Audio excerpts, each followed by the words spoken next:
สบายดีพี่น้องสบายดีบ่จะกูทุกคนเราก็กันเก่าเนาะกำลังเดินทางตุละเมืองจำพรกันหน่อยเดี๋ยวบ้านตะแล้วเขาดอนแดงกันไปไปหาเจ้าแม่ล่างทรงอย่างกับพวกเสือผมรู้ว่าที่ฮอดจักโมงแต่ว่ามันจะไกลเติบอยู่เพราะว่าจะได้เข้าเก่งกอกจะได้ออกไปก็ฮอดเก่งกอกมันก็สิไว้เนี่ยผมว่ามันเป็นทางต่ำตอนนี้ยังหากะออกพี่น้องไปกับระบาวน้องชายของแม่ทางตีไล่เนี่ยทางตีไล่ทางถึงจากตีไล่ก็คือตรงขึ้นไปทางลักอะไรถนนชายลักเลข43เสร็จนี้ตรงลงภาษาเดินดินเลยทางชายลักแต่ว่ายังบนทางคูทางดำจ้าเถื่อนแต่ว่านั่นต้องมาก่อนให้คูแต่เกิดมันยังจะมีเป็นทางเดินนี่นะเขาสั่งแล้วโดน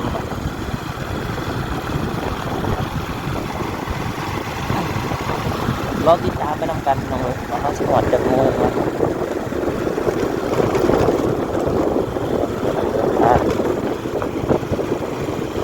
จากโมงแต่รอเบิด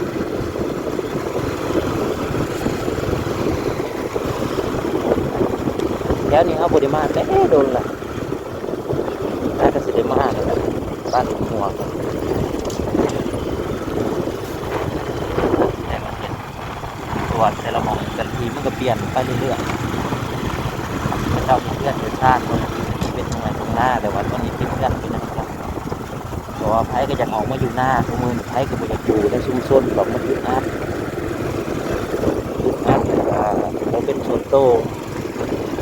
คือนั่นเลยออกมาตัดในรับหน้า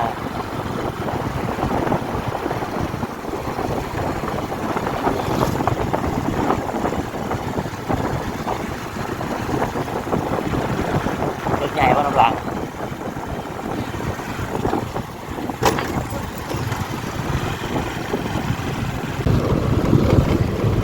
การเดินทางของท่านเดินทางครับตอนนี้ครับบางคนบ้านพ่อน้ำสางเมืองจำพรแต่ก่อนก็เคยมาประจำเหมือนกันตัวคู่มือนี่ก็บริมาแต่โดนแหละก็จะบริยังติดอยู่กันได้เดี๋ยวก็มาได้เก่ามาได้สะพานเล็กพี่น้อง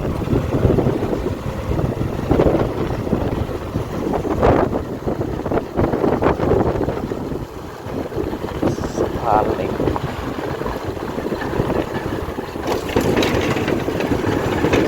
ตั้งแต่ข้าวได้สะพานเนาะลายลอยลายลอยลาย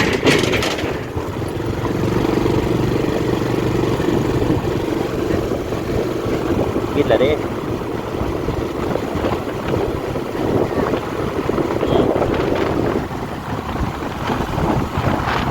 ตอนขี่มอเตอร์ไซค์มันสิบได้ขี่รถใหญ่นะขี่รถใหญ่ขี่อะไรกันพอเข้ามันก็สิ้นนะเด็กแต่ว่าเขามีรถใหญ่เขาสิ้นไปก็เริ่ม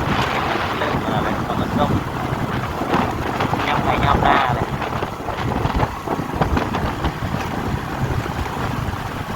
เป็นบ้านมีทางเงินคนมี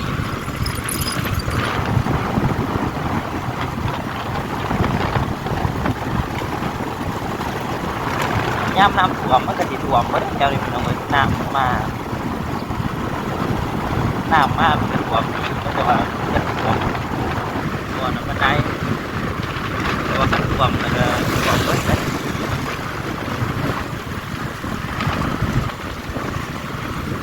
เขาบ้านอย่างเดียวก่อนงาน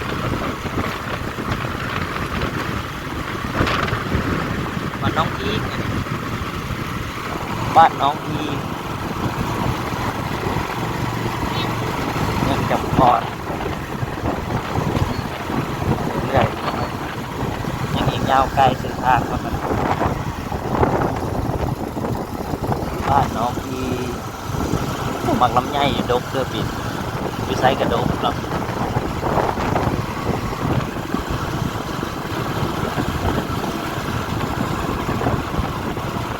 ข่าวเศร้าเงินที่วิสัยหลักสี่ยังอยู่ตลาดบ้านเชียงของ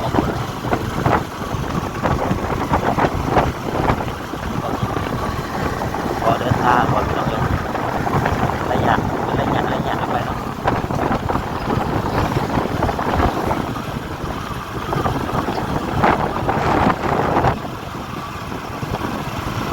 บนถนนเป็นลาดยางไม่ใช่ในหมู่บ้าน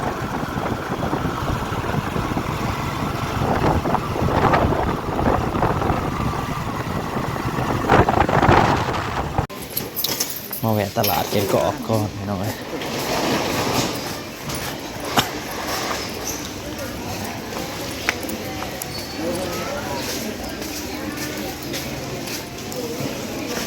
คือรถ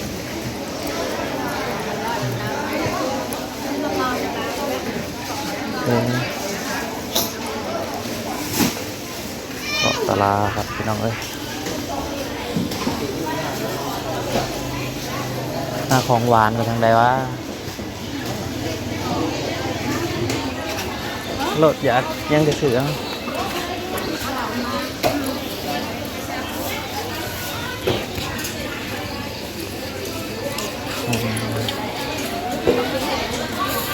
แล้วถ้าจะมีอื่น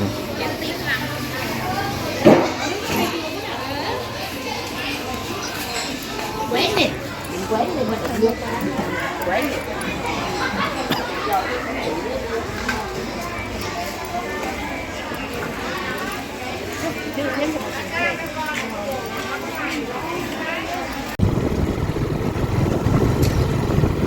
จากตลาดแกงกอกน้องเอ้ย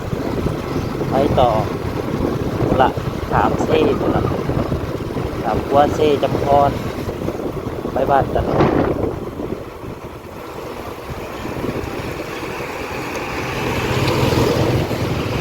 เราจะคล้ายเขาหน้าแข้งส่วน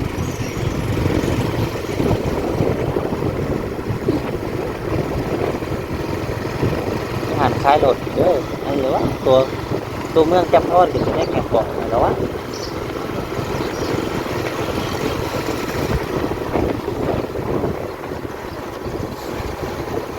เรื่องทางไปเรื่อยเนี่ยบอกเซ่ตัวนี้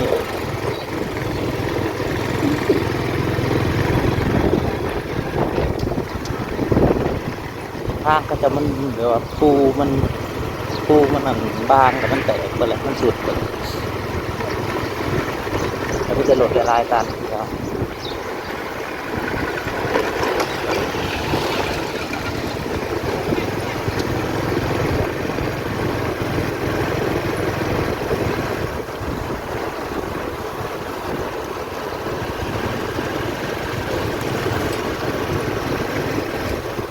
ก็ทำมาส่งนะเขากำลังสิปูทางดำมาเลยครับหลายปีแล้วคือเซจำพรนี่แหละเซจำพรเซลงมันต่อลงไปบ้านต้องพรเซตัวนี้แหละ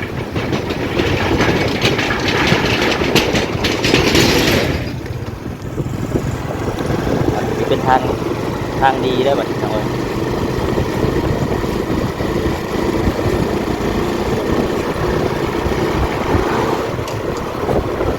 ก็จะหากระเห็นหน้าแข้งแล้วเกี่ยว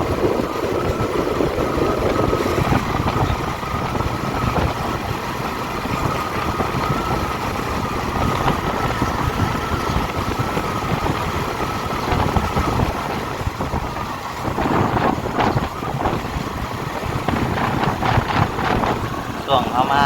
หลายปีนะเขาจะเห็นทางกำลังเหยียบอาดดินเลยแบบนี้ฝนตกรถไหลลงคลองที่ว่าเดี๋ยว เอาแลนมาไว้ก็ใกล้จะไปตกคลองเป็นทางสูงเลยแหละ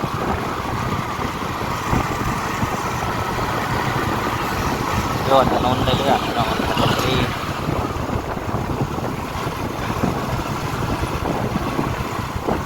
ไฮไลท์ก็คือต้นตาลสองขางนี่แหละใครมาใครก็ต้องถ่ายคลิปมันเป็นต้นตาลสองขางทางเลี้ยนกันแล้วครับพี่เขาหลอกกลางเลยก่อนเลยครับน้องจะพอ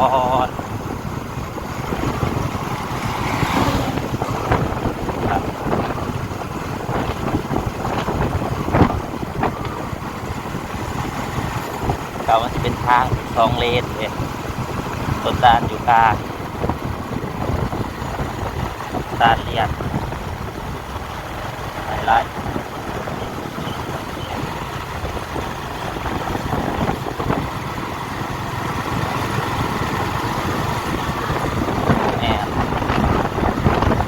มาแล้วก็ต้องมาจอดถ่ายที่ตรงนี้ก่อนต้นตาลมันเป็นแถวเลยเป็นทางเก่าเดินทางต่อไปน้องเลยพ่อกันไปเอาหลุดเกี่ยวลงเกี่ยว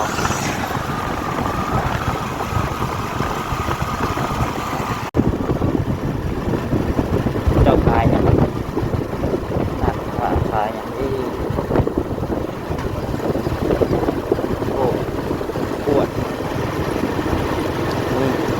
จุดไฮไลท์อยู่นี่น้องตัวน้าเขาเข้าใจผิดที่วันที่เขาถ่ายคลิปต้นตาลท้องทางเลยไฮไลท์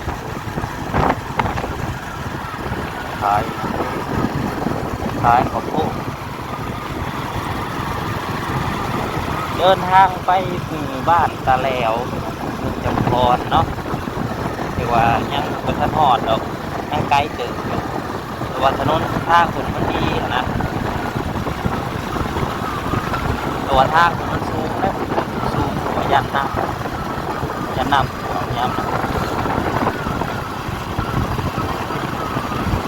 มีตัวเล็ก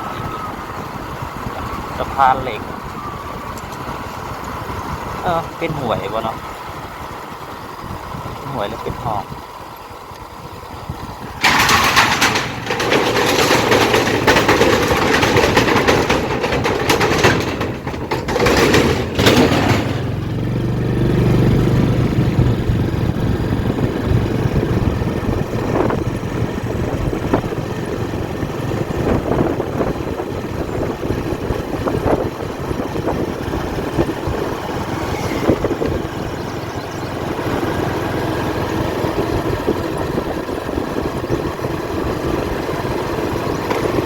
ย่ำหน่อมาน้ำท่วมเลยแถวนี้เพราะว่าแถวนี้มันเขตต่ำเลยน้ำมันลายมีแต่ซ้ายน้ำ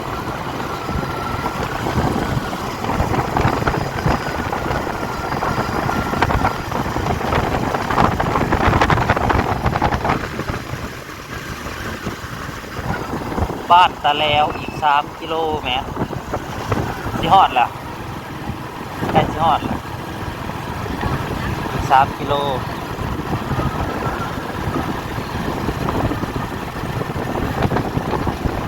สะพานนี่สูงแห้งน้องหัวตัวนี้สูงขนาดเลยใหญ่มากพอดีหัวสูงแห้ง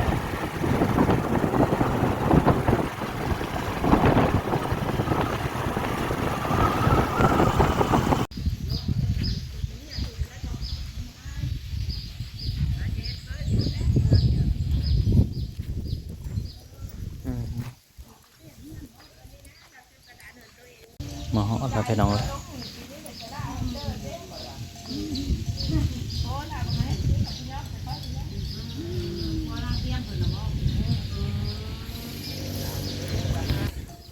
ต้นม่วงใหญ่พี่น้องมาฮอดบ้านตะแล้วแล้วตะแล้วหน่อยแล้วมากับระบาว ก็มาหาญาติพี่น้องนั่นแหละคนบ้านนาโมงเพิ่นมาได้เมียอยู่นี่อืม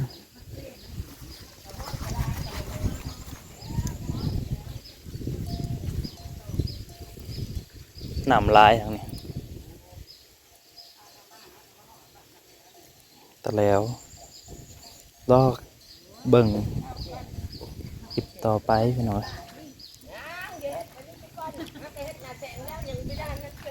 กินข้าวกินน้ำก่อน